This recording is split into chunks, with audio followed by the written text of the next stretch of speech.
has come to a halt for now, and the floodwaters have receded, but many businesses will be dealing with the aftermath for weeks to come, especially those who are not covered by flood insurance.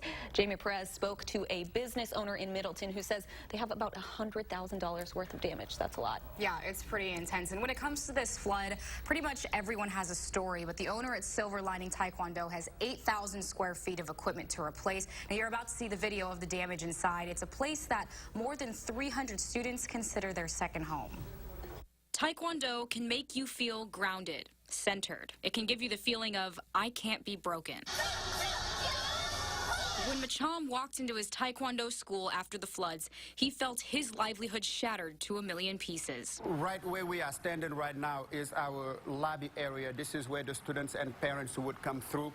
And as you can see, it looks like a war zone right now. Every part of his 8,000 square foot facility was buried under a foot of water. When everything was going underwater, he was overseas in Ethiopia.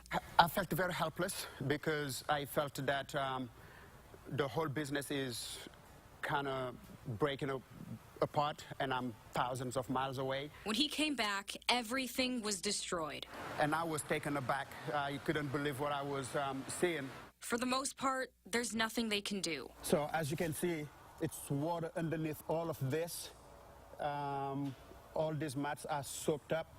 It's normally not this heavy. So what I'm holding right now, the water adds a lot more weight to the mat. So it's terrible.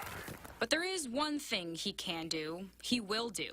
He's going to find that silver lining. And I like to believe that God doesn't put on our shoulders more than we can handle. So my first reaction was sadness and despair, pretty much. But shortly after that, I shook it off, and I said to myself that this is Mother Nature at its best, and there is nothing we can do about it. But how we choose to respond to the damage that was caused by Mother Nature is going to determine the type of person I am. It'll be about a month or so before this building can be used again. A temporary location will be used in the meantime. But until then, he refuses to let this break him. This is what happened. The school is destroyed, but that's not going to break us. We're going to get up, we're going to rebuild and start fresh. We will beat this.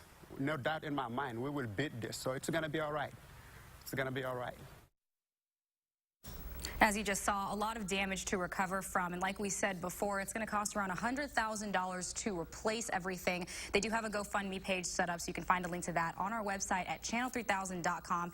And just to leave you on this note, while I was inside interviewing the owner, a student that goes to that school actually came up and asked the owner's wife when the place is going to be open again. He says he just wants to come back home. So.